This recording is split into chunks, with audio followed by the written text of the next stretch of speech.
What is up, guys? I'm Pierre. He's Chris. This is the Fantasy Endgame.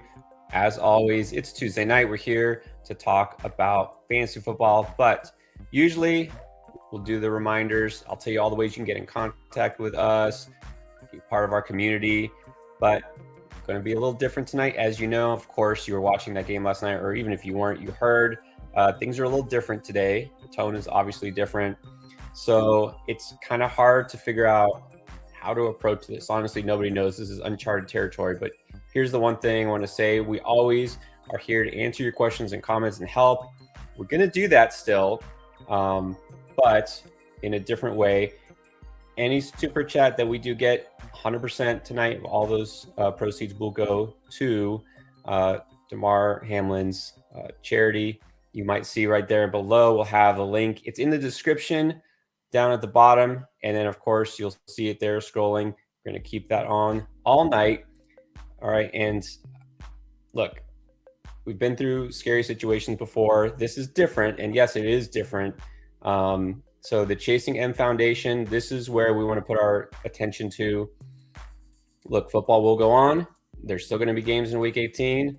Who knows what's going to happen with that game from last night. That's not what the focus is right now, obviously, for the Bills and even for fantasy. We'll try to answer questions if we know anything about it. Chris, I legitimately don't even know how to answer the questions. Like, what do you do if you're waiting, for your result and what's going to happen? Like, we don't know. We really don't. Nobody seems to know at this point. There is no answer, is there?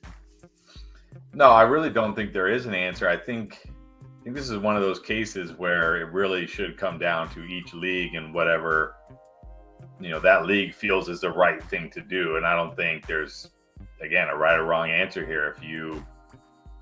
If whatever you decide to do, I think go for it. Whatever you think's best for your league. I have some ideas. I'm sure you have some ideas. So if people, in the chat want to say like, hey, what do you guys think? I can give you my thoughts, but I don't think this is a situation. It's not like a start-sit decision or a waiver wire pickup. I think this is very league dependent, and whatever your league feels is best, then do it. There you go. There's no guide, no handbook on how to roll with this. You got to do what's best for you, for your league. Yeah, but look, obviously right now our thoughts are with Damar Hamlin, the family. But again, the best thing you can do is to keep contributing. You probably heard, made the news. They're up to what, $4 million? I think $4 million has gone to this charity just overnight. That's amazing. I don't think anybody would have anticipated that. Yeah, amazing. Just shows the power of when you start to think like, oh man, there's so much bad in this world, and something like this happens, and of course, you wish it didn't have to be something like this, but you see like all the good people really can do, and how many good people there are out there. So yeah, that was pretty incredible. That was one bright spot, I guess, in this whole thing, at least. There you go. And so obviously the moment bigger than fantasy football. Fantasy football will still exist. We're not going to just pretend that everything's going to go away. Hopefully things will get better. But what we do is what we can. We had a very nice immediate response from the Endgame community last night. A lot of people immediately donating to the foundation. So I'll say one more time, if you want to, if you're interested, go ahead and click the link. It's down below in the description. And what we want to do, again, we're going to give anything we get from super chats tonight, we're going to go straight to that foundation as well, in addition to what we've already given. And I really want to encourage people to do this. Again, you're under no obligation, obviously, but do have something to try to motivate people. If maybe you're on the fence or not sure what you can give. So since it's Bills Mafia who started all this thing, I do happen to have Gabe Davis jersey here, signed jersey. We're going to do a giveaway. We like to do giveaways once in a while. And so I think this is the perfect moment. If you donate at least $20 or more, you'll automatically be able to enter that giveaway for the Gabe Davis jersey. Show your support for the team that has started this generous movement. All right, so all you have to do is jump in the Discord. Of course, a lot of you are already in there. Join the Discord, which is free. It's easy. join our community, and then just post your receipt, your proof of showing what you gave, how much you gave, if it was last night or today. That's just our way of trying to also thank you for helping.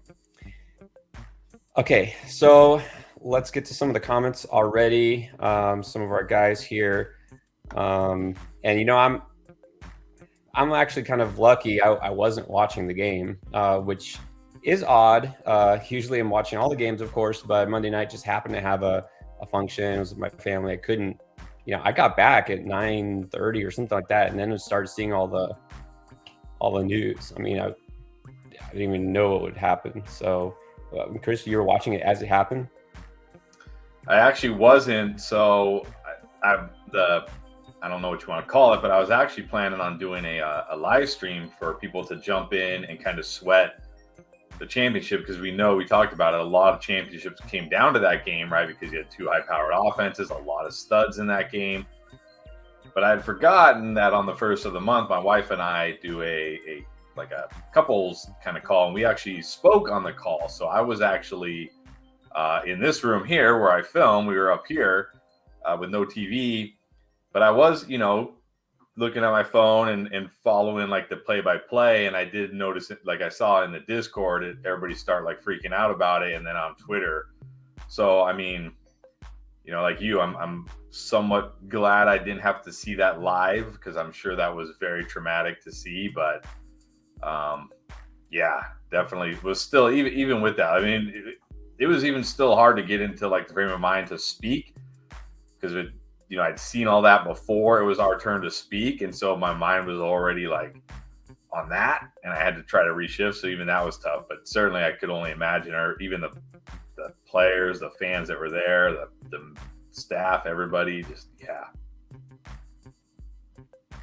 I can imagine being there at the game. It was apparently just a whole different scene. But yeah, I mean, we'll see what happens from this point on, and then start. Also, yeah, definitely scary. It is good to see the response. So that's the thing. It's great to see the response. I'm still hoping for the best. He pulls through. So let's see, Ralphie. Prayers for the family, absolutely. And then let's see. Look at some of the logistical stuff here. Talked about this. Like, what do you do? Well, let's talk about what we're doing in our endgame leagues. We got, I think, 4 official endgame leagues with our members this year. I think Sleeper kind of already called it. Just said, look, week 17 was your end, and week 17's over, right? That game's not getting played this week. Yeah. That's official from the NFL. So I guess that's a wrap. Yeah, they did say something like if there's going to be an option that if the game gets played, I guess it would be in week 19, which technically was supposed to be the first round of playoffs. But if by some chance they do play the game, I guess Sleeper is going to put in a thing where after the game is over, you can have those points applied. But I think we're just going to call it as it is, because I was kind of on both sides of this. I have one of my leagues, are in the Cut Dynasty League. I am going to win because of this. I was probably going to lose, but you never know. But and then in another league, I'm going to lose by 2. Again, it was going to be close, but neither one. Like I don't feel like I won that league, and I also don't feel like I lost that league, if that makes sense. It almost just feels like, you know what? Like at this point, it doesn't even, to me, it's like whatever. Like if I'm losing, when they shut it down, okay, fine. Give the winner his money, give me my second place money or whatever. Or if it's winner take all, give the winner his money. Let's just not really stress about it too more. But as far as what I said, like as far as what you should do, it's talk to your league, reach out and say or at least reach out to the people in the championship and say, hey guys, well, what do you want to do? Talk it out. Are you cool just saying it's over? Or, do you want to wait and see if they actually play the game. I know some people have talked about like applying whatever the players do this week to the game. I mean, I don't think there's really a wrong answer here. So, yeah. But I think the best thing, though, is to talk to the players, especially the players that are in the championship, and say, hey, what do you guys want to do? Yeah, that's it. Again, there is no rule. There's no right or wrong. It's just as long as everyone is okay with it. Yeah, that's what we're really saying. Use next week's points for those specific players. I mean, I could see that. I don't know how you would actually manage to do that if you're using an automated system like Sleeper. I guess it's possible to manually adjust the points.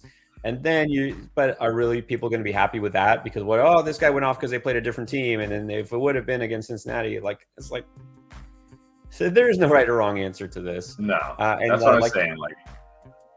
Ask the guys in the championship or girls in the championship and say, hey, what do you want to do? And it's weird. And if they agree to it, then say fine. You agreed to it. If it goes your way, great. If it doesn't, too bad. You agreed to it. You know what I mean?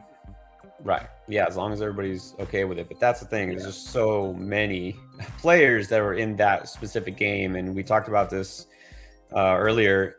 In best ball, a lot of people doing these tournaments, right? Planning, reverse engineering for week 17, the final week of the tournaments, to have these big players in play. And so many teams were stacked with players from that specific game. Yeah. It's just it's all just kind of blown to pieces now. Stuff happens. It's kind of like I always think back to 2020, of course. The baseball season has a big asterisk next to the whole season because the whole season was short, right? They barely even played, I think, a third of the season. And then how many players just completely missed because of COVID? I mean, it was just almost like a non-season. They still play technically, but I still say it counts because I happened to win TGFBI that year. So I definitely say it counts. I won my league. But yeah, it's just one of these things. Anyways. All right, so let's see what else we got here. Yeah, and I do think if you did win your championship outright, definitely counts. Yeah, if you had already locked up the win prior to last night, it's really interesting. I didn't check my 2 leagues where I wasn't in the final. Well, that's not true so I didn't check my 1 league where I didn't make the finals. But in all my other leagues, the finals were nobody had outright won yet.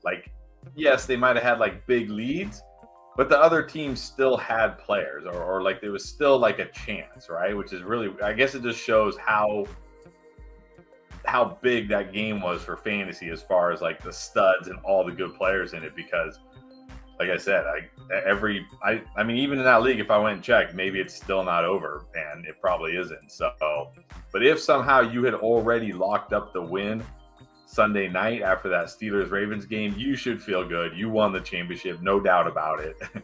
So, yeah. Yeah, I think that makes sense. If after Sunday it was decided, there's really no issue at all. Now, this is interesting. We've seen a couple people say this comment. If it was head-to-head and you still had players on both sides or you're still very much in doubt, maybe those two guys just, co-champions, split the pot. I know people don't like ties and co-champion kind of things, but I mean, I don't know if I wasn't sure either way, and we'll never know what would have happened. I guess I would take that over, I lost by 2 points because Josh Allen didn't play, or, you know what I mean? I think that's reasonable. Yeah, no. Again, I think that's a totally fair compromise. Because unless, if somebody, was up 90 points or some crazy amount and the player only had the Bills kicker left or the Bengals kick, where it was come on, there's no way you're going to catch that player. Okay. But I think because look, you can sit here and say I had a 10-point lead and my opponent, or I had a 25-point lead or even a 40-point lead and my opponent only had Jamar Chase left. I wasn't going to lose. Really? Jamar Chase can't go for 40 plus? Or you can say I was only down 15 and I had Josh Allen and Jamar Chase left to play. Well, how many points did Trevor Lawrence and Justin Jefferson get combined? 7? You just never know, right? You never know what would have happened. So I think split pot probably the most fair, assuming it was somewhat in doubt. Probably the most fair, yes. Right. And you can't go out and say, well, yeah, sure you were up by, 58, but I still had, James Cook. Like, Yeah, no, I don't think it's so. gotta be within reason. Yeah. Yeah. Like I still had the Bengals kicker. Like, Yeah. Yeah. And okay, so Alex B. So Alex, so you agreed to split the money up by 20 and Josh Allen. That perfect example. Very much could have gone either way. Exactly. Very fair. And as long as you both agree to it, then yeah, co-champions, whatever you want to call it. Yeah. And this was your thinking, Chris, you being the official commissioner of our Endgame leagues. And Mark is saying just donate that money straight to the foundation. And that's a great idea. I don't even know. I guess technically I won the Pond League, even though it was like still in the balance for sure. But yeah, whatever that was supposed to be, that wasn't our biggest league. It's going straight to the foundation. I was disappointed to find out our in-game Dynasty League is free, so I wouldn't want anything anyways. But that's okay. I'll already made a donation. That's definitely an option. But I've seen some pushback on this in some of my leagues from some players that are like, "Hey, man, like I need that money." Maybe they're not in a good place financially or whatever it is, and they're like, "Look, obviously they feel for Hamlin, and they want to help, but at the same time they're like, look, this guy is getting the best medical care. He's got the NFL behind him, great insurance. He's getting paid a lot of money. I could actually use this money. Like this will help me in my life, and I think that's totally fair. I don't think there's anything wrong with that. So my initial reaction last night was like, hey guys, let's just donate all the money from all the leagues. But then as I thought about it more this morning, I slept on it. I'm like, you know what? I think it's better if we send the money the way it was supposed to be, and the person can choose to do whatever they want with it. Because again, you don't know where people are at financially, right? Like for some people, winning, a few $100, $500, $1,000, that could really help them out. So I decided, and again, I'm not saying you have to do this. There's no right or wrong answer here, but I just decided I'm just going to send the money to everybody, and if they want to donate it, they can. If they need it for bills or whatever, or if they want whatever they want to do with it, they can do with it. Yeah, that makes sense. I mean, it's hard. You can't really justify deciding what to do with what should be someone else's money. You know what I mean? So you would encourage, and of course, we're encouraging everyone in our community to make a donation of some sort if you can. Of course, no one's ever obligated, but that's why, like I said, in lieu of taking super chats this week, we just ask you again, consider making a donation. If you do decide to donate anything, again, try to encourage that more than just a few bucks if you can. Join the Discord, show us, and then we'll try to give back as well. I know we each already made donations last night. Whatever it was for the league, that one league I'm giving. I think did you win, or you were going to win the King League, which was the big one? No, I'm going to finish second. I mean, it was going to be a tough fight for me. I needed, I think, I needed Jamar Chase and Tyler Boyd to give me like 50 points or 60 points. So it wasn't, maybe, I think. So it wasn't like, it was definitely it was not, if you're a betting man, you're probably betting against me. But look, last year, Jamar Chase dropped 40-something by himself, and Tyler Boyd already had a touchdown last night. So it wasn't like, you can't sit there look, chances are I was going to lose. I freely admit chances are I was going to lose. But you never know. I mean, nobody thought Mike Evans was going to go for 48 this week, right? Like, you just never, ever know. So, no. Sorry to bring that up. Sorry to bring that up again. But the point being, but you know what? With the way it is, I'm just accepting second place.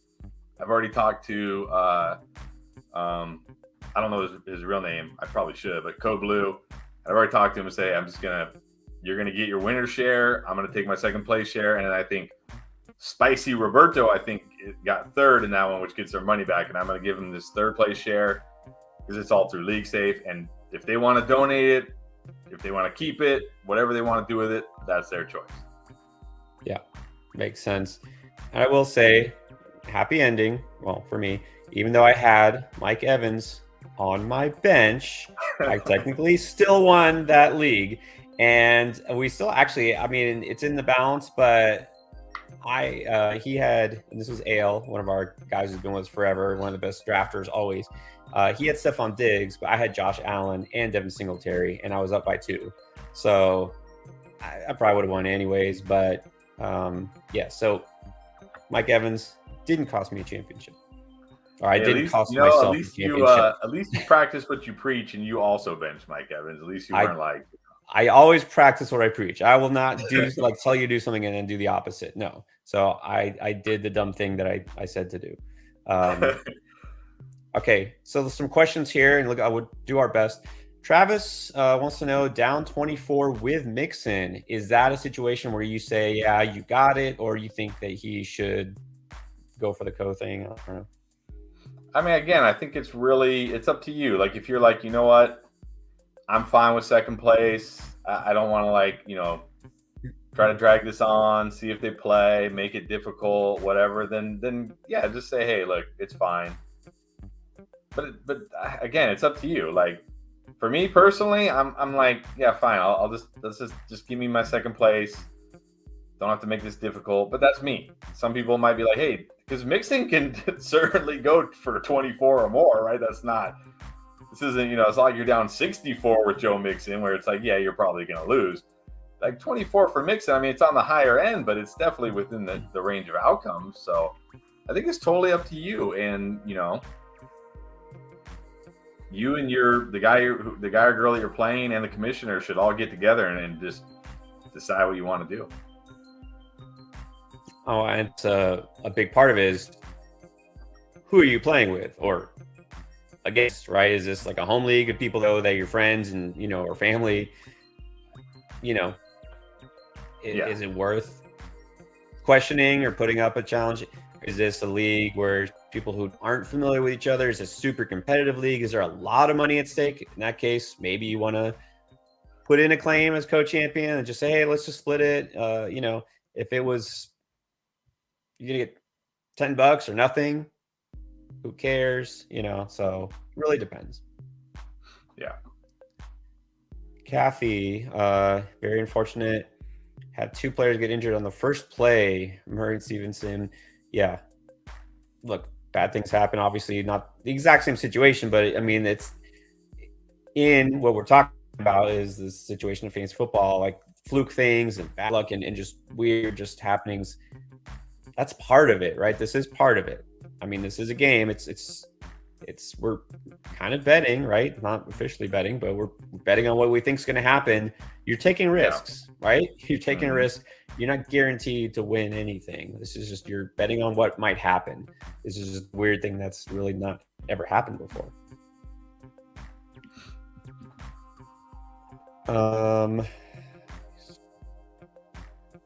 Yeah, okay, I'm not sure. Francis just dropping in to say hi. Very nice. Hi. Okay, good question, Prodigy. Would you wait and see or just call it? I mean, at this point, they've already said they're not playing that game this week.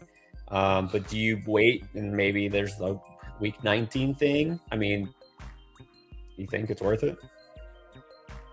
I mean, again, it's up to you and your opponent and your league to decide if it's worth it. Because, I mean, if you're in sleeper, if you play on sleeper, which I know isn't necessarily the most popular, so I don't know if you're on sleeper or not, but they did say that they're going to implement something where, again, if the game is played, obviously the game will not be played this week. They already said that. Week 18 is going on as scheduled. So Cincinnati's going to play New England, and the Bills are going to play whoever they play. I forget. No, Cincinnati's playing the Ravens, and then maybe Buffalo's playing New England. I don't remember. Whatever. All divisional. But they're going to play those games, and then I guess they'll decide if they're going to be able to resume this game or not, which would be week 19, which doesn't actually exist, which is supposed to be the first round of the playoffs, which they could do they did this during 9/11 because they took a week off, right? They didn't play games on that week. And so they moved the playoffs back a week. And then instead of having that week-long break, that week off before the Super Bowl, they finished the championship games, and then the next week was the Super Bowl. So they could do that again here. Will they do that? We don't know yet. I mean, I don't even know if the NFL probably doesn't know. My guess is, and this is just me completely guessing, don't quote me on this. This isn't like I don't have any sources, but my guess is they are hoping that things break right this weekend to where that game doesn't necessarily impact, the seeding too much. Because if Kansas City wins and the Bills lose this weekend, there is no way for the Bills, even if they replay that game and they beat the Bengals, they still won't get the number 1 seed from Kansas City. So my guess is the NFL is going to wait and see what happens this weekend. And if it's like, hey, that game doesn't really have an impact on the playoffs, they just won't play it. That's my guess. If it's going to maybe have a major impact on the playoffs, like the Bills potentially getting the number 1 seed, then maybe they'll try to figure it out. But again, this is really it's up to you and your league and your commissioner. And what do you guys want to do? You need to figure it out, talk it out, and come up with something that works for everybody. Yeah, it really depends on the situation. And so, good question. Like, we use Sleeper for all our leagues, and I'm actually not in any leagues on Yahoo. Yahoo used to be all I used, and now, I like Sleeper better. But Yahoo's probably the most popular platform. ESPN2, which I don't think either of us ever use ESPN for fantasy. What's Yahoo going to do? I don't think have they said anything either way? I don't think so. And when I look, because I am in one Yahoo league still, and it still shows it's weird because last night, so it still shows postponed, and it still shows, if I look at our matchup, it still shows our projections and our likelihood of winning, whatever Yahoo shows. So I haven't seen anything from Yahoo yet, so I'm not sure what they're going to do. Yeah, they're probably waiting for the NFL to officially say, and the NFL doesn't know yet. So just kind of wait and see mode. I think, to me, what makes the most sense, if I had to choose, was either, obviously only if the game really was, the championship game was really in the balance based on Monday night, truly in the balance, then I would either just say, look, it is what it is, call it whatever you got to what you're getting, or say that whatever those players get next week is what counts for their last week's total, and that's it. Which is kind of why I keep liking more. And I know some people say they're in these leagues where it's 2-week, championship window, and some people, I don't like that. The more and more I hear, it just makes sense to me. It just makes a lot more sense because of all the random flukiness, and you can say, you know what? Well, it was a 2-week thing, and the bad luck is the bad luck, and so. I was thinking about that today. How do teams? You might be in a 2-week championship, and in week 1, are you not going to get points for Josh Allen, Stephon Diggs, Jamar Chase, those guys? So, if they wind up playing, then the next week, then you get those points. If they don't, I guess it's like they had a bye. I don't know. Yeah, it's a weird thing. It never has happened before. And then Sean says his boss is in the championship. I don't know his deficit, but he has Burrow and Boyd. If it's your boss, I'd say just say, "Oh, you got it, boss. You got the champ. You got the." Yeah. If you're playing against your boss, just be like, "Oh no, you got this. It's all good." Yeah. Don't question it there. At that point, probably not worth whatever you're gonna get. All right, let's see. Try to get to some more of you guys' comments and questions if we can answer it. Yeah, I don't think they give the Bengals a win because they were up 7-3. Yeah. Let's see.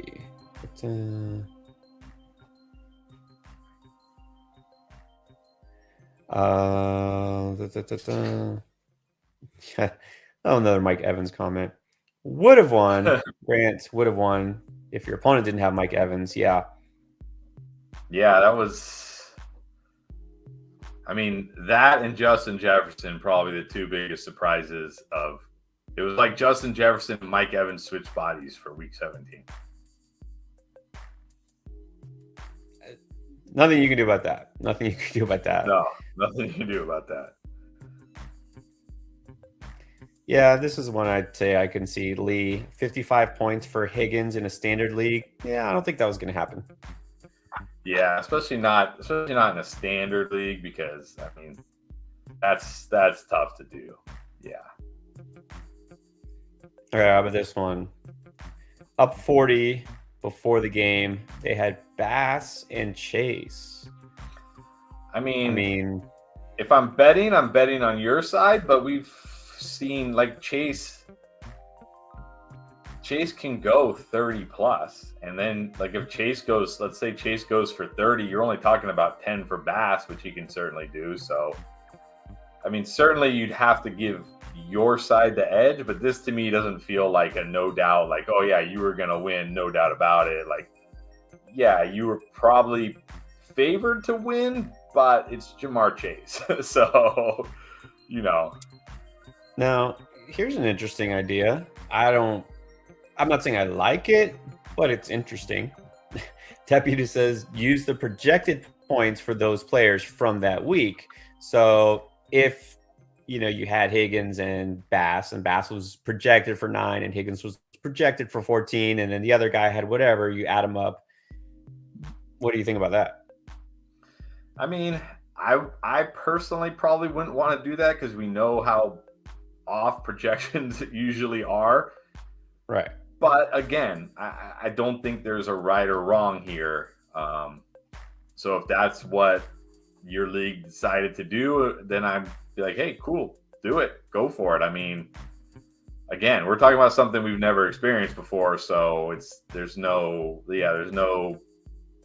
handbook or blueprint here to say like, oh, when this happens, this is what you do. It's like, no, this is almost like, I mean, obviously nobody, had a life-threatening situation, but I remember during the COVID season, there was a lot of this, like, entire teams not playing, games being canceled, games being postponed, moved to another weeks. What do we do, right? And thankfully, it didn't affect the fantasy playoffs. Somehow, it didn't affect the fantasy playoffs or the championship. But yeah, this is kind of like that. It's like I don't know. We'd never experienced a global pandemic in our lifetime, and we've never experienced this in our lifetime. So yeah. This kind of reminds me of the last question we had. Up 40 with Bass and Chase. Up 43, he had Burrow and Higgins left. I mean, I would say, look, you in both these cases, you were up. You might want to allow me to say, like, look, I mean, I was winning, and you don't know, and right now, if you called it, I would be winning, and you could, again, depends on your league, negotiate, say, okay, if it was a winner take all kind of thing, or maybe, the second place, the guy who was challenging you saying I could have won, offer a split like 75-25. You know what I mean? Like maybe don't say like I won and you were second, maybe meet in the middle sort of thing. You could do that. I don't love the projections thing either, like you said, because projections are just general, not usually right. But just see what works. What is up? Speaking of Roberto, here he is. Yeah, I mean, look, it just makes sense at this point. Obviously, fantasy football becomes irrelevant for a thing, and football itself is irrelevant. Just a reminder, of course, how dangerous the game is, and things happen, never this magnitude. I don't think that I can remember, at least recently. I mean, yes, there have been situations, of course, people always remember, and in basketball, things like Hank Gathers. I mean, of course, things happen. But I don't know recently if we had something exactly like this that I can remember, a similar situation. The only thing I can remember is that soccer player recently. That's right. I don't follow soccer, so I don't know who he is, but I know, like, he, I guess, died on the pitch, but they were able to revive him, thankfully. So I think the good thing here is, that it was on an NFL field and not, say, like a high school field or maybe even a college field, because there's so many medical staff on there. They were able to get to him so quick. Hopefully it was what was needed. So reminder, and again, you see it on scrolling down below, as Roberto mentioned here, trying to continue the effort that's been going now all across the country, raising funds for his foundation here. So you see the link there below. Click it in the description. You'll see the link. It's in our Discord too. If you do join the Discord, just look at the announcement channel. We had it there last night. And so get in there if you can. Of course, whatever you can give, consider giving to his charity. And again, it's a way to try to encourage instead of what we usually do and taking super chats and answering your questions. And look, it's week 18. At this point, realize a lot of you are already done, or you're just waiting to see what happens with this game. You maybe don't have a lot of questions for next week. But do what you might normally do is if you're going to pay to ask a question, have your comment put on the screen, give a few dollars to chasing them.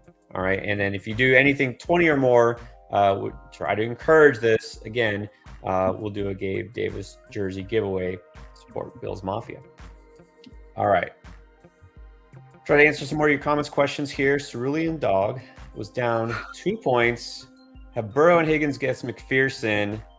I think you got a pretty strong case there. You don't want the loser license plate. You never want that. Yeah, this is probably maybe nobody gets the loser license plate this year because I think you are probably not going to end up with the loser license plate.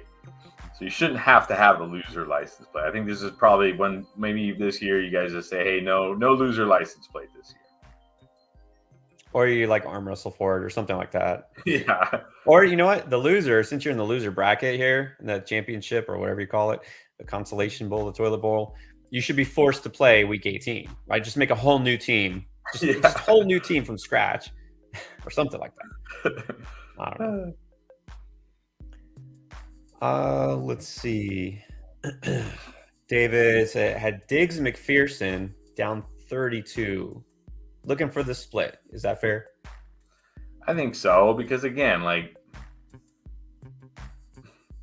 this is the thing. You can't say like, oh, that's a lot of points. I mean, Diggs can go for 32 by himself. So, I mean, it's not like his normal. Like, he's not going to go for 32 every week, but we know he has that kind of capability, and you can't ever, say like, oh, he wouldn't have. Like, we don't know. So, I think a split here is fair for sure. Yeah, this is a reasonable case. I think you definitely have a case there. Roberto, Chris says Christian Eriksen is Christian Eriksen, yes. All right. Speaking of, hi Velma. We have both our wives on here now. Come on, guys, that's true. And now I know it's week 18. We're not expecting a ton of questions, but look, put it in there. And of course, as you say that, right? You say that. Donate for Damar, and then there we have a super chat. Thank you, Chocolate Rain. Thank you. Appreciate it. I'm at 98.68. My opponent is 107, which means done. All right, had over 6 points in the first quarter between Diggs and Higgins. Yeah, well, I mean, the game isn't getting played this week. This is like, okay, well, do you wait until week 19? What do you do here? Yeah, I mean, again, this feels like a split is fair because you probably were going to win. I would think so. So again, but really, you should talk to your commissioner and your opponent and just say, hey guys, I was probably going to win. We'll never know. How about we just split it? And I'm pretty sure your opponent who was going to lose will be like, okay, I'm fine with splitting it. At this point, I don't see how your opponent would complain asking for a split. And I think you should be okay with it too, because, I mean, you were still losing by almost 10. You probably would have won, but it was not guaranteed. So I think this is a case where both of you probably should be happy with the split. I think the bigger question in a case like that, if you do have a split with money, that's easy. But I mean, if you have like a plaque or a trophy, or some people have like a prize, like something physical, because you're the champion, like how do you split that? Or do you have co-trophies? I don't know. We used to do that way back in the day in my home league. We actually had a plaque, and every year the winner's name would be engraved on it. So I guess you're going to have to get a double if you do that. Yeah, you might have to do co-champions, right? It'll always be, if nothing else, when you look back. Remember it. Oh yeah, that's right. We had co-champions that year. All right, so Tyler, I know it's Chris, like you said at the very beginning, it's hard to get too excited about a championship, especially after last night. But yeah, so Tyler just dropped in to say thanks, thoughts and prayers, absolutely for sure. But of course, we want more than that. We want to see some action. Donate to the charity. That's what he'd want. Very active, and again, if you read all the stories. This isn't a superstar player we're talking about. This is somebody, though, who was probably, I guess you could say, like a superstar behind the scenes. He was active with this. It wasn't just, oh, every player has to pick a charity. That's what he picked. He was very involved, very active from the time he entered the league, and he's made a point of it. You can read about it. I'm not going to go on about it now, of being very active and giving back always. So anyways. And then Quinner, wishing the family all the best. All right, so remember Christian Watson not turning around for that late TD 3 weeks ago? That eliminated me. But you would have won since then. I mean, that's fantasy football. You just don't know. Yeah. Yep. I know. And again, I keep going back to it. Maybe it's I'm getting a little too carried away here, but that 2-week championship thing, I'm kind of digging it. A little less flukiness here. Those top 2 teams really get there.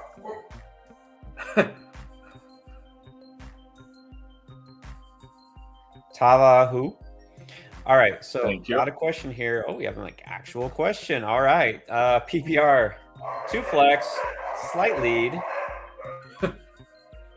going in the second leg of championship. There we go. That's what I'm talking about. Worried that some stars could get benched. Which 6 would you start? Well, I think you're good with Diggs because the Bills, like I said,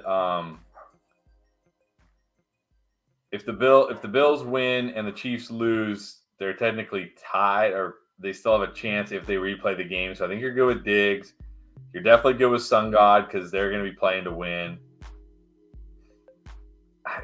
I feel like you're probably good with Godwin. I'm just going through each guy and kind of seeing if there's anybody like the Bucks. The Bucks should rest their players, but I feel like they won't because Brady won't want to rest.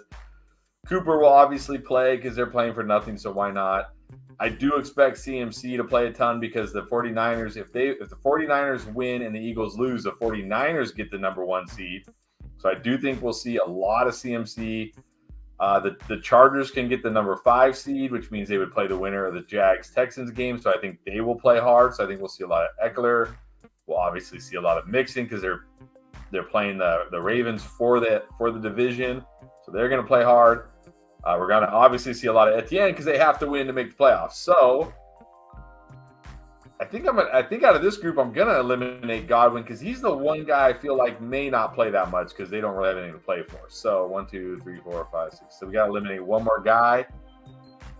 I think you got to eliminate Cooper. I know he's coming off that big game, but they're on the road against the Steelers. The Steelers defense has been a lot better since TJ Watt has come back. The Steelers play so slow. Like you saw it last night. And there's just not a lot of plays for either offense. They play so slow. I think you got to play Diggs, Amon-Ra. Well, he said 2 running back, 2. Okay, so I think you play Diggs and Amon-Ra at wide receiver.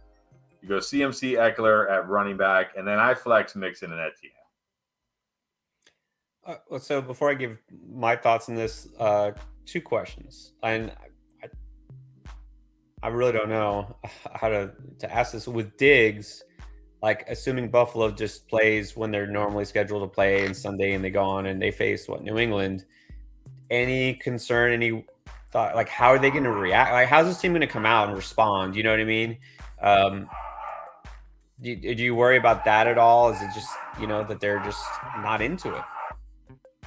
I mean, maybe, but I don't think I'll take my chances. I'll take my chances with Diggs. He's too good. And if anything, they might rally, right? They might rally and say, hey, let's win it. Let's win it for Hamlin. So you can kind of go both ways. You can go both ways on this. And I just think Diggs is too good. And again, Godwin, if the Bucs were playing for something this week, then maybe I could say go with Godwin. But I know Todd Bowles said they're going to play the starters, but he didn't say we're going to play the starters the whole game. You don't know. Like, maybe they play a half and then you don't see them in the second half.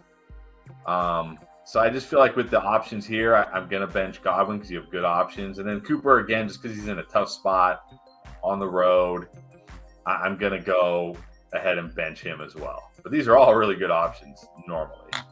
I mean, yeah, a lot of good players, obviously. Yeah, that's a good point with Diggs. Maybe it's true. Maybe they come out, fired up.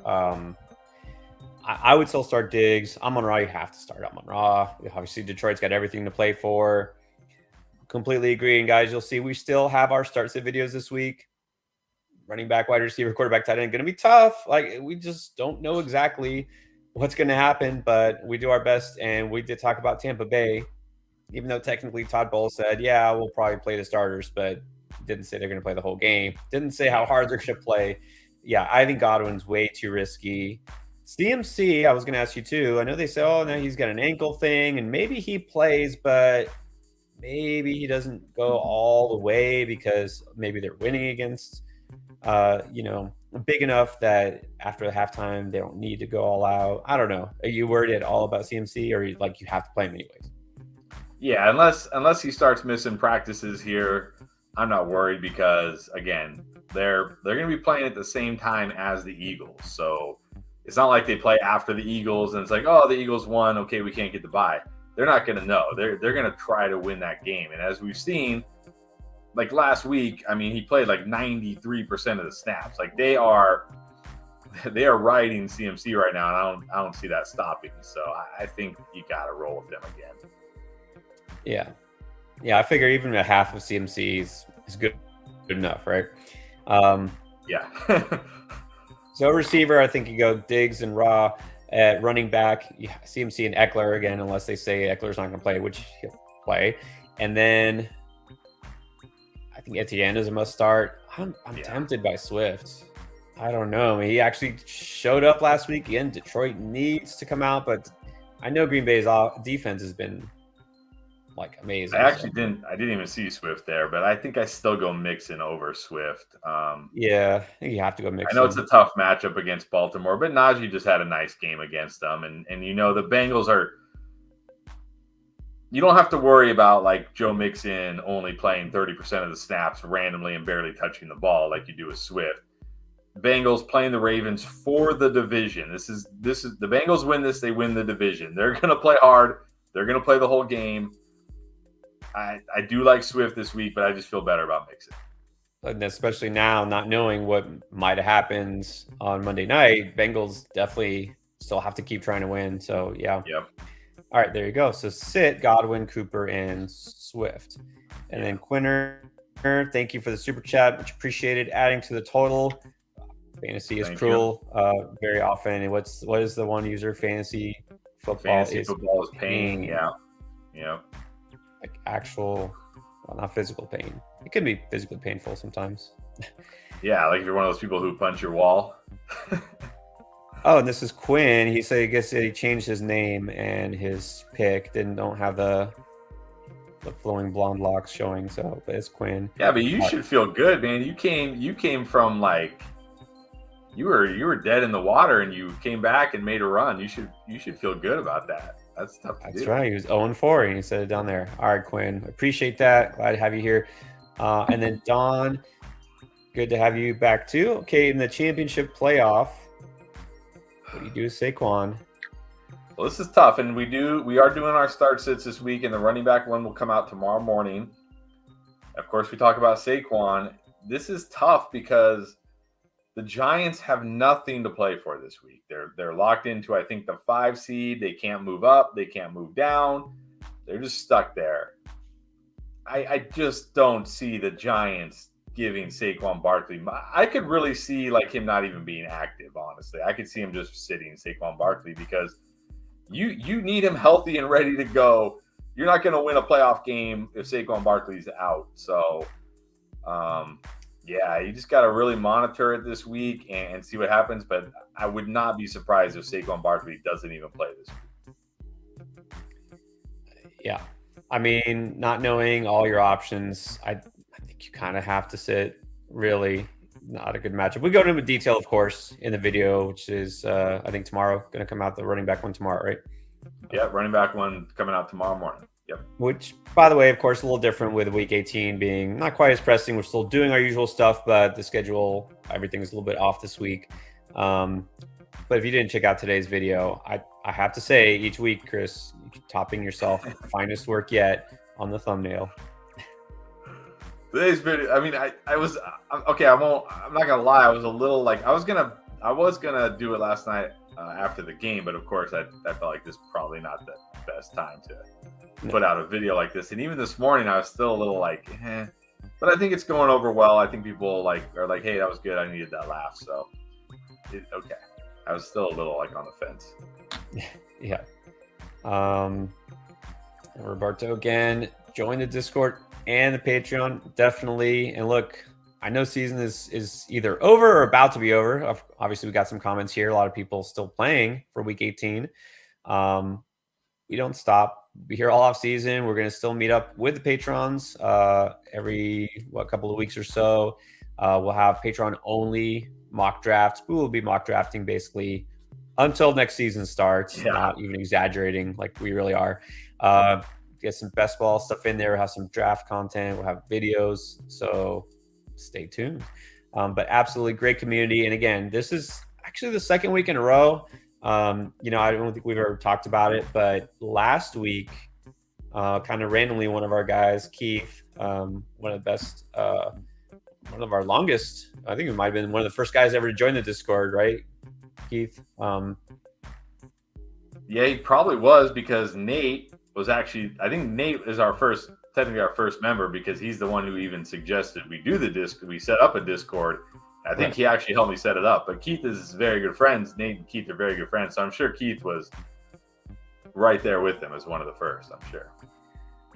Keith's right there answering questions. It's not just us. We can't be in the Discord all day. And Keith is just right there, and his advice is spot on pretty much always. Yep. So anyways, Keith being, I think, a Patriots fan, right? He's up there in New England. He had some sort of inside info. That's unfortunate. He had some intel or something after Ramondre Stevenson had a monster game, right, against the Raiders, I think. And then he was like, yeah, I think Ramondre is just overhyped. Like he's gonna bust this week. I bet he doesn't even get like double-digit fantasy points.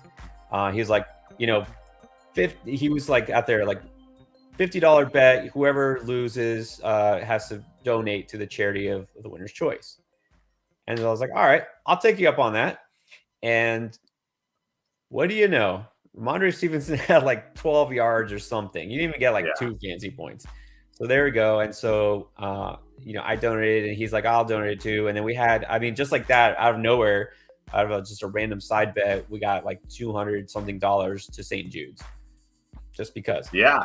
Yeah. Because that was started like snow. Yeah. Yeah. Because then other people were chipping in. So just spontaneous randomly, we're doing charity. And then this week, here we go. Just totally spontaneous. And this was a cause that now is, of course, caught nationwide attention. And so that's why I think it's only right we're doing this. I mean, we were doing it last night already. People are just donating. Yeah, people were in there donating on their own. It wasn't like us saying like, go donate. No, they were just like doing it, everybody's posting the link. I know Roberto here was helping somebody out who was like, hey, I don't have any money to donate. Roberto's like, I'll donate in your name, because he's just that good of a guy. So yeah, it was very, very, very good to see. Very cool. Get in the Discord. It's a great place. And it's not a great place because of Pierre and I. It's a great place because of everybody else. Right. Yeah. We're just the mods, or whatever you call it. The community is the 800 something people, maybe it's 900 now, in the Discord. And of course, everyone who watches. So anyways, just reaching out, try to get you guys to be part of it. If you want to be part of the community, of course, join us. There's a lot of ways you can do that. But right now, we're just focusing on the charity. So there it is right now on the ticker you see. Again, in the description, you'll have the link to donate to Damar Hamlin's Chasing M Foundation. You can find out what that's all about. And then, let me see. I just lost it. Had it, and then I lost it.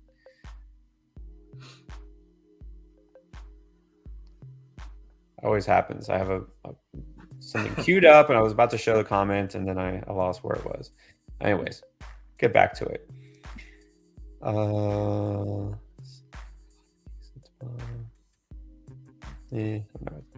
how about these real quick? Is Derrick Henry playing this week? Yes. They saved him for this. They saved him for this game. And then what about Tua? Is Tua playing? He's definitely not playing. I don't even know if Teddy B is playing because they say, oh, maybe no. He has a broken finger, and I saw some instant reaction. I don't know, maybe it was an overreaction or just weren't sure, but they're saying like, yeah, he's not going to play next week. It's going to be Skylar Thompson. Now they're like, well, maybe I don't expect Bridgewater to play, and I don't expect the Dolphins to make the playoffs, which is amazing because they started 8-3. Yeah, I think Mike McDaniel already said Tua's not even part of the game plan this week. So it's either going to be Teddy or probably Skyler. Yeah. No, of course not. I mean, there's no way they can't start him. Okay. What about this? Dak or Goff, and then Robinson or Saquon? Legit questions.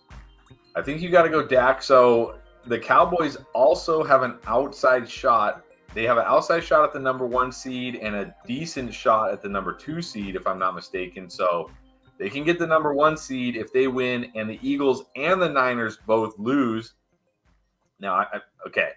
Before I say this, I'm not one of these guys who's like analyzed every possible playoff scenario. So I could be wrong here, but from my understanding is if they win and the Eagles and 49ers lose, they get the 1 seed.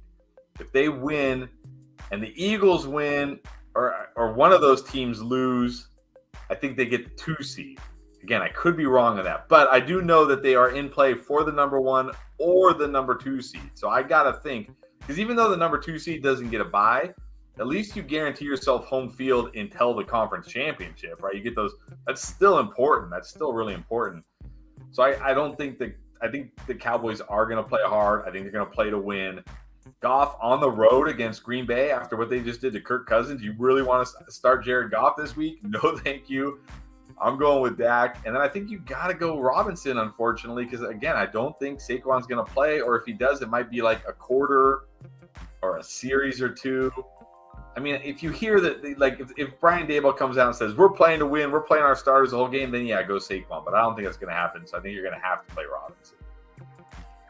You have to play Robinson at this point. Yeah. And then agreed. Goff, it's really not a good spot for him. Again, don't look at what happened last week.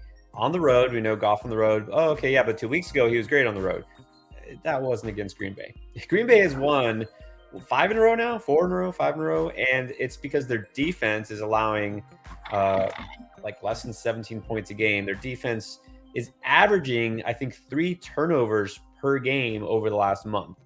Their defense is what's winning, not Aaron Rodgers. It's the defense. So, yeah, you've got to go Dak because at least the Cowboys do have something to play for, like you said. Let's see.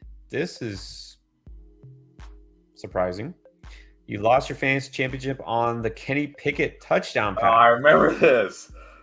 That had to be, oh, man. I mean, I laugh because I've been there so many times, but that had to be a ridiculous sweat. Like, oh, my gosh, Kenny Pickett is somehow going to finish with less than 7, and then in the last play, the touchdown.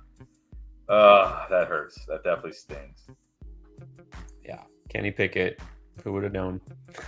And then, let's see. I was up 18 and had Higgins.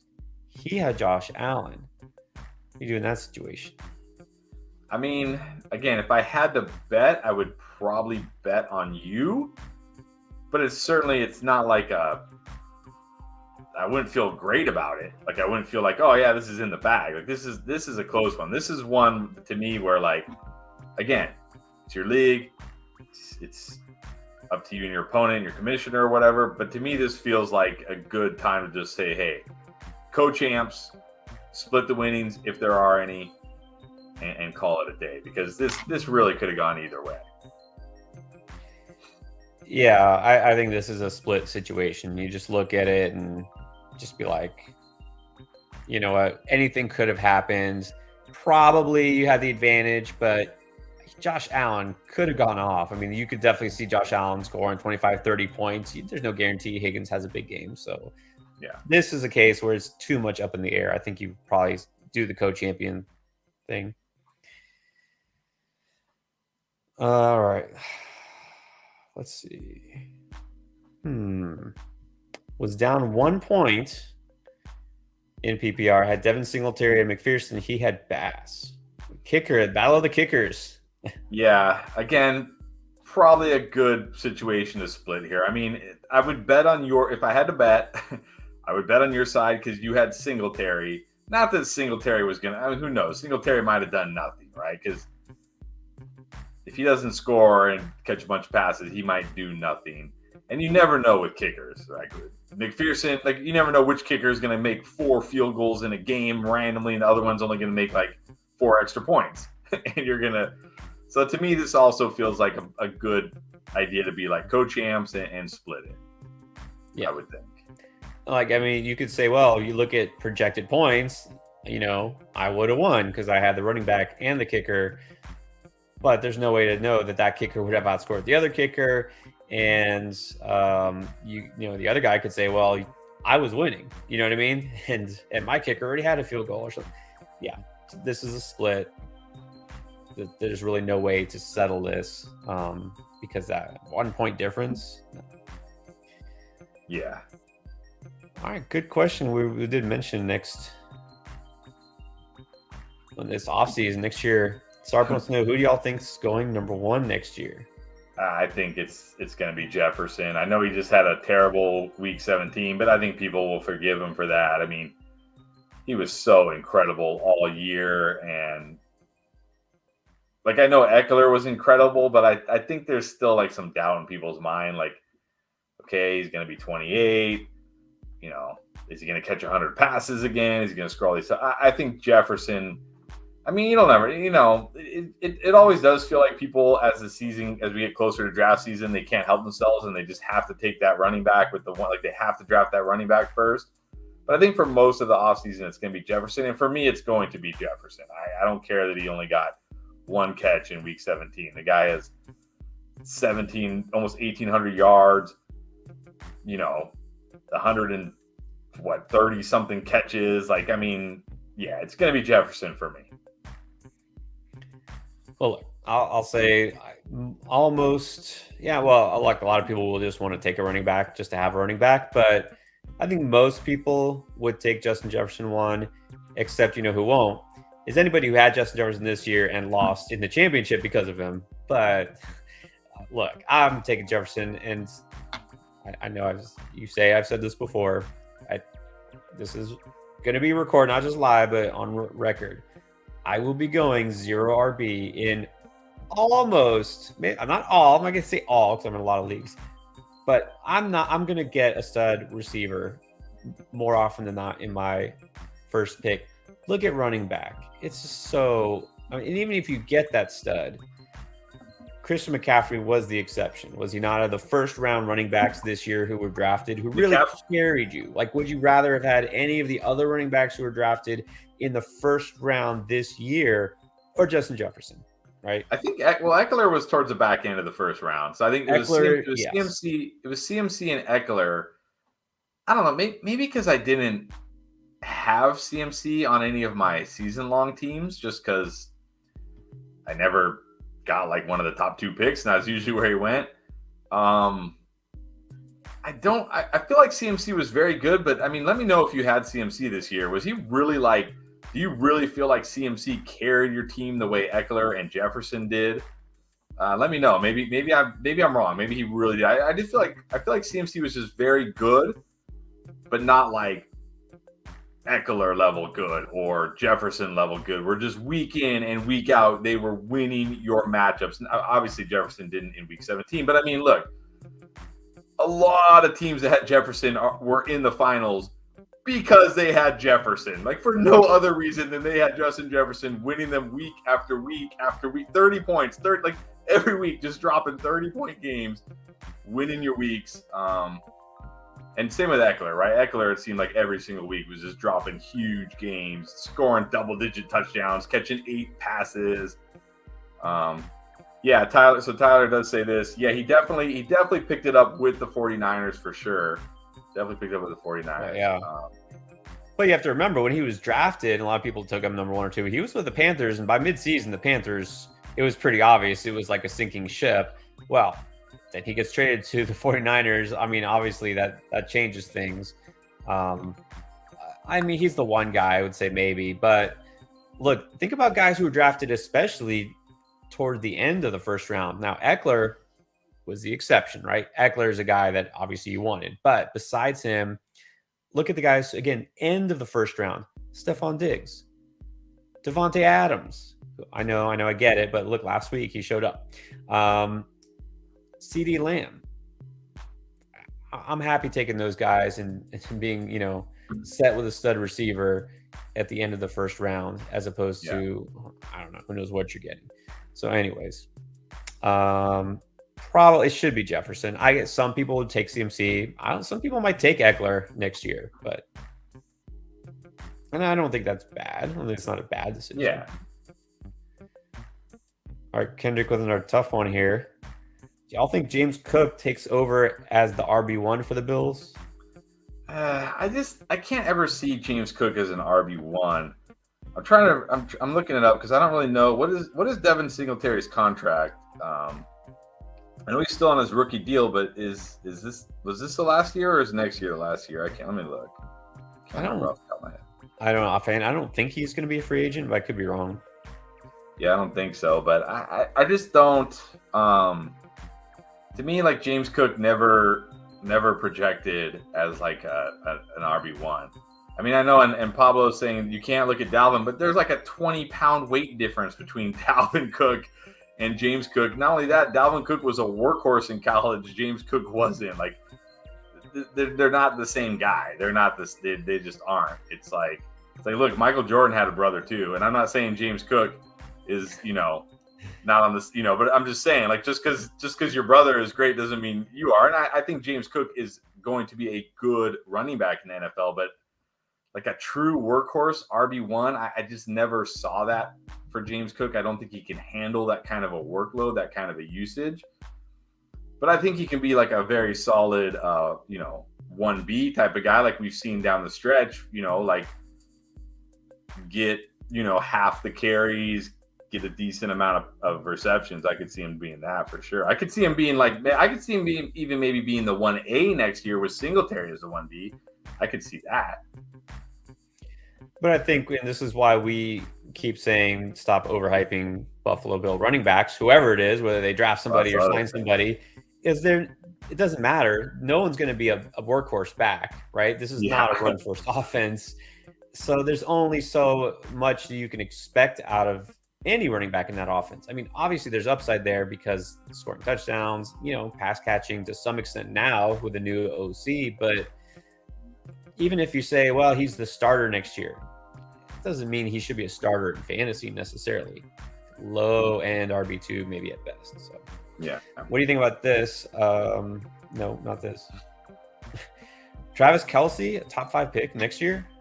Well, what's interesting, if any of you play on Underdog, they're already doing best ball drafts for next year. Travis Kelce at the moment is the 1.01, which to me is insane. Now, granted, there haven't been that many drafts, so it's like, but to me, that's insane. Like, I get the positional advantage, but I mean, okay, is it really that big that you're willing to take him? I think he's a first rounder. Could I do top 5? That feels high. Maybe like top 10. First round, sure. But yeah, like in FFPC, yeah, Kelce goes as the 1-1 because they have tight end premium. Right. You actually get extra half point per reception for tight ends. Underdog is only half PPR. I can't even imagine how Kelce gets taken as the 1-1. In there, he's a borderline first round pick. Because there you should slightly prefer running backs. So I don't know for sure. That's kind of strong, but first round is reasonable. Yeah. And then, okay, so I think I have some advice here from Malav. In the championship game, your wife is behind by 3 points and has Josh Allen. What will happen now? Just say, you know what? Based on everything that happens, honey, you win. You win. Yeah. Yeah, if you're playing your wife, she wins.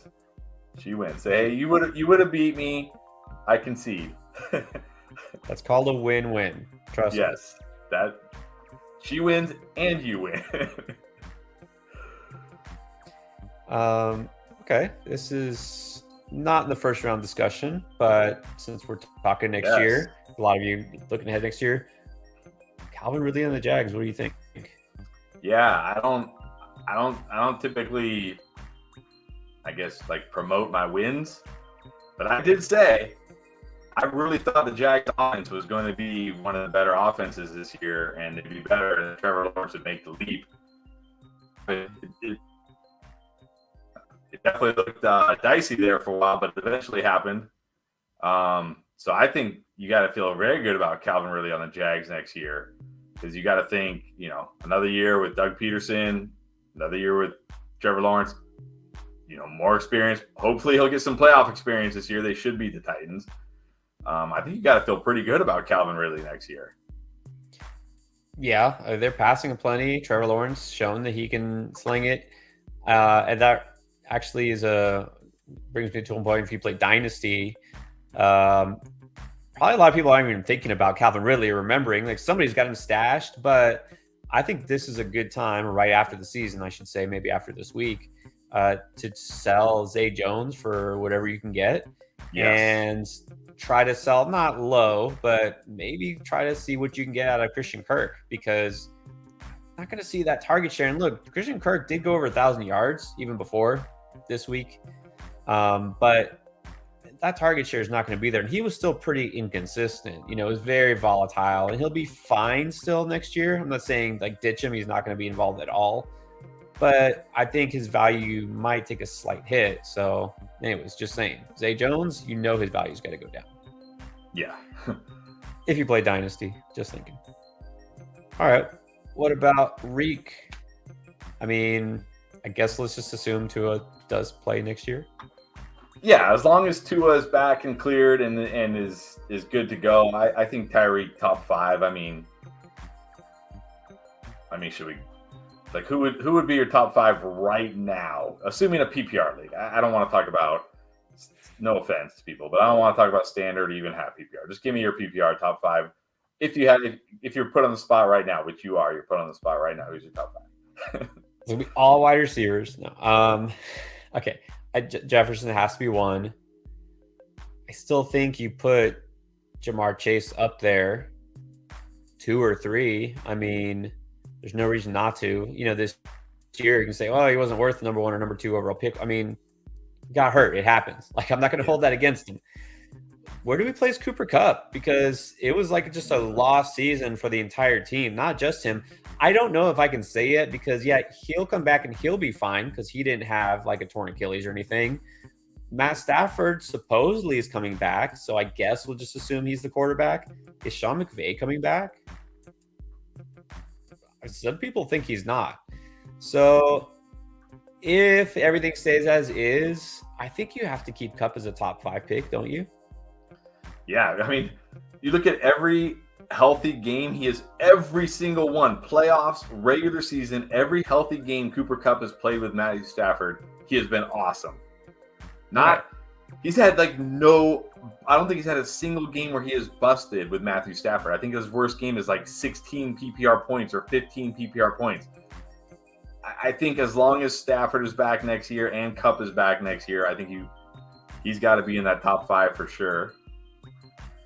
So I'm going off of that with that assumption. I think they said, or he said on like his wife's podcast or something, he said he's coming back. Okay, fine. So let's assume Stafford's coming back. So you got those 3, kind of the same 3, this year as I had top 3.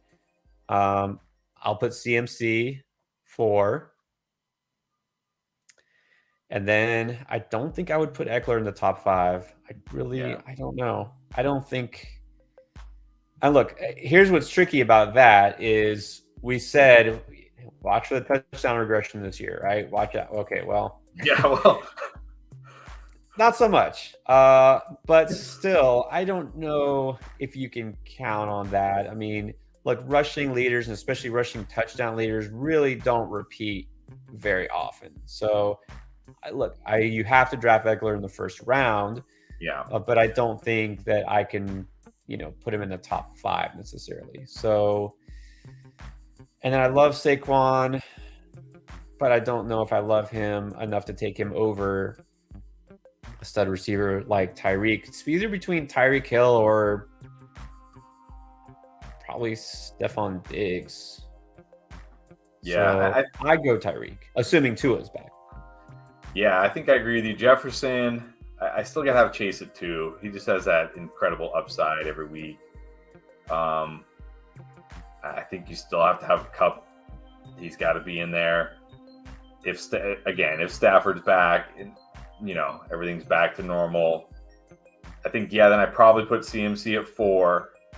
But you could if somebody wanted to argue CMC at 3 or 2, I'd be okay with that too. It's just for me, I'm going to be a little more risk averse with running backs this year, so I'm going to put him at 4, and then I probably would have Tyreek at 5. I might even have Tyreek at 4 and CMC at 5 because I'm just going to be that risk averse with running backs this year.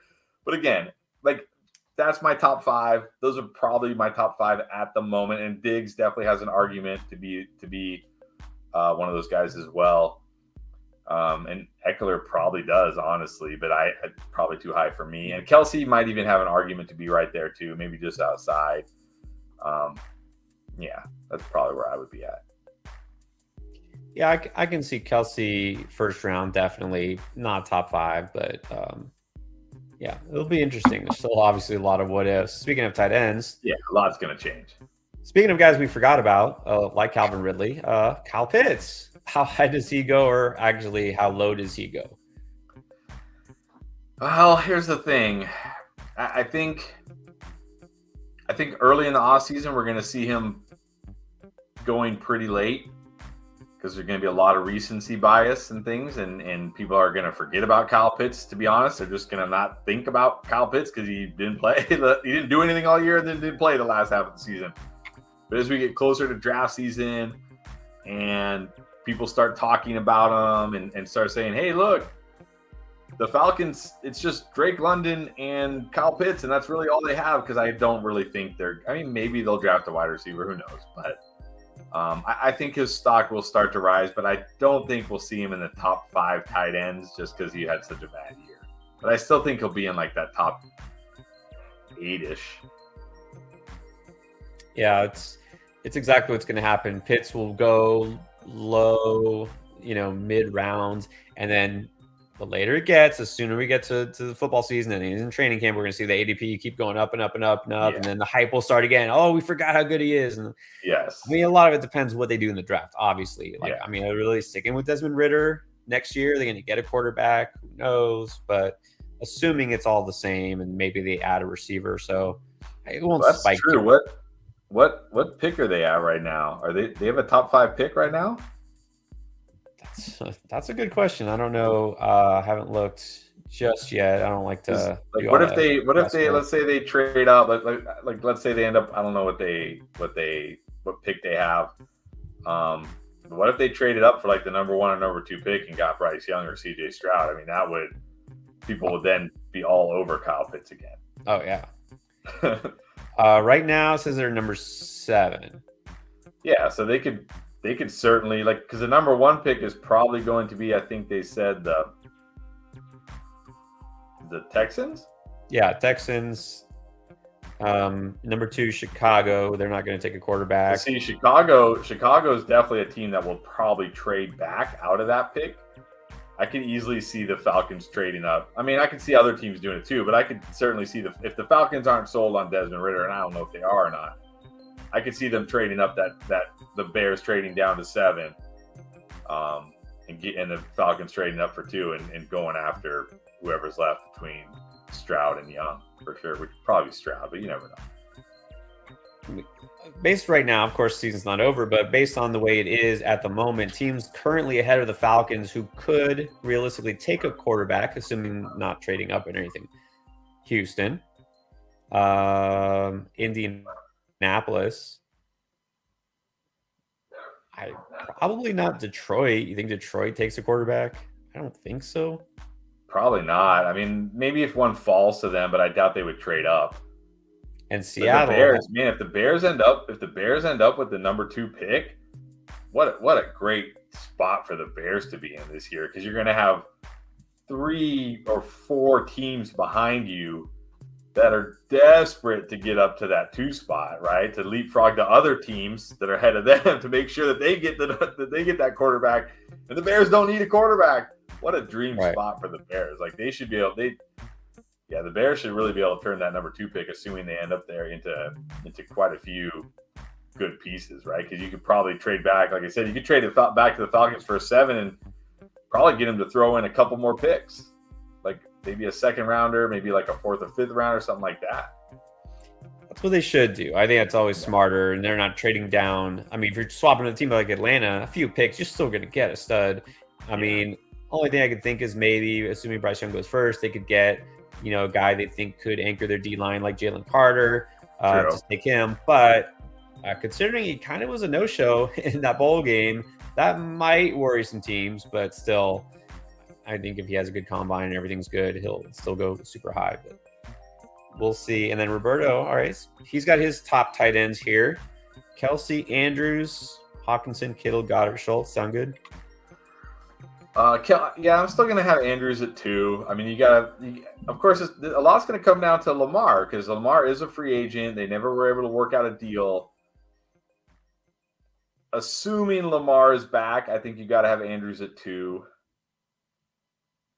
I'd probably still have Goddard at 3, because he was so good before his injury, and we know he's going to have Jalen Hurts. He's going to be in that Eagles offense. I'd probably still have him at 3 personally.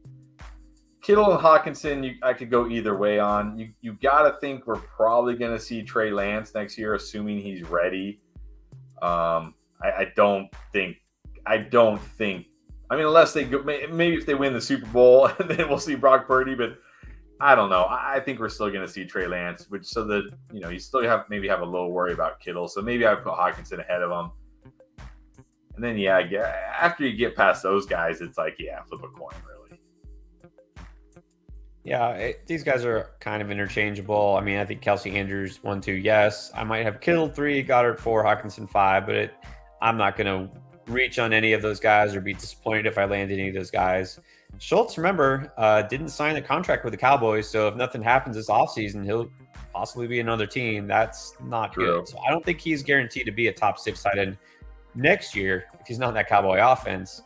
I mean, we'll see what happens. But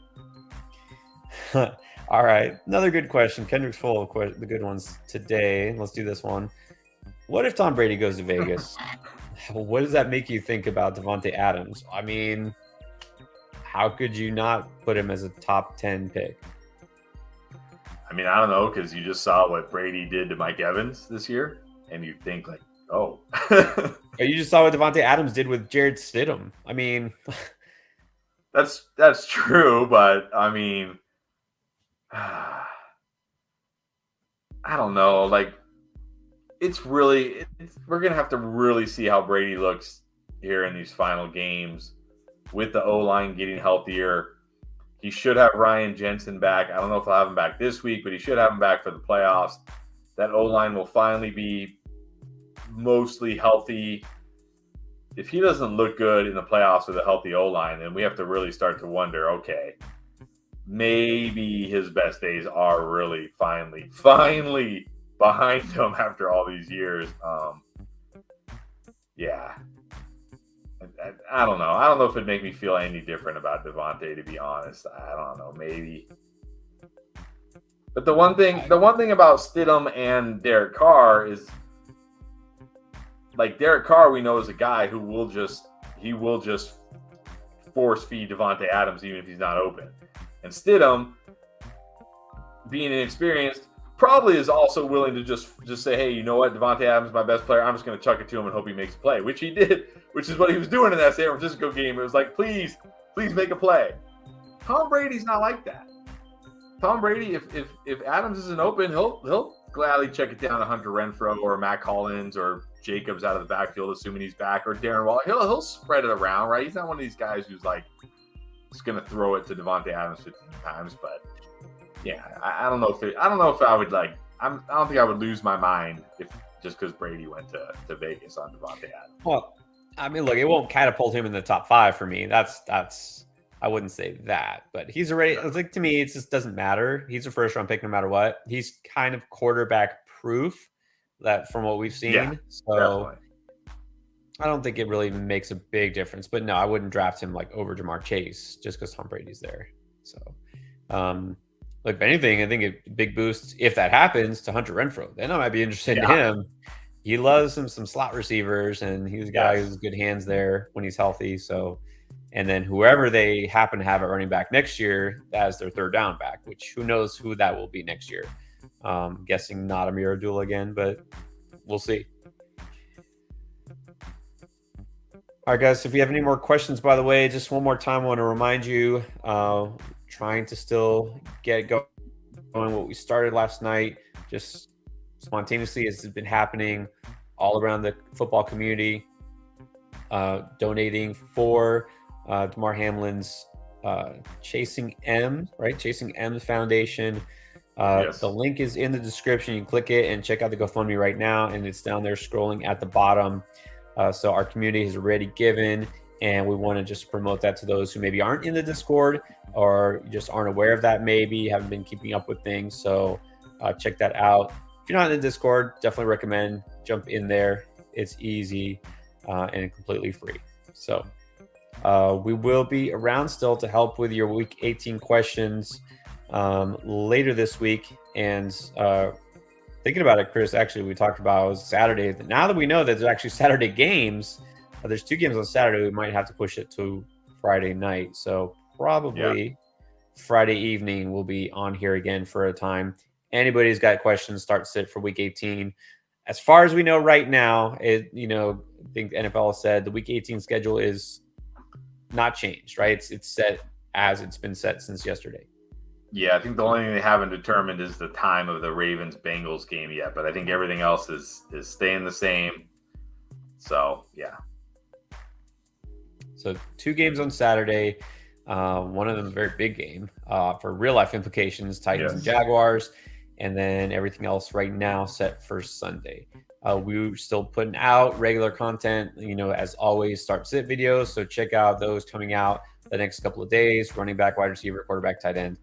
And defense, because defense does sometimes win championships, even in fantasy. So one more time. All right. So again, let me recommend check out all the info in the description below. If we don't have anything else new, guys, again, show us if you have already donated, if you did last night or today at any point. Put that receipt in the Discord channel. Yeah, real quick on that. What I'm going to do right now when we get off here, I'm going to go into our Discord server. I'm going to create a special channel for the giveaway. There's a giveaway channel, not that one, because that one's you can't post in there. I'm going to post I'll put the whatever. You'll see it. If you've donated, if you super chatted, appreciate it, because we're going to match it and we're going to donate it. But also, so screenshot it if you super chatted tonight and you want to get in the drawing, or if you donated to the charity, any amount. Or any amount? Do we care? Is it any amount? I don't know. What are we doing with that? For the giveaway? We're shooting for 20. I mean, we'll see what we have. I don't know exactly how much or how many, so if you can, of course, obviously, anything would be great, but we're trying to get as much going as we can to show our support, for the family and for that foundation.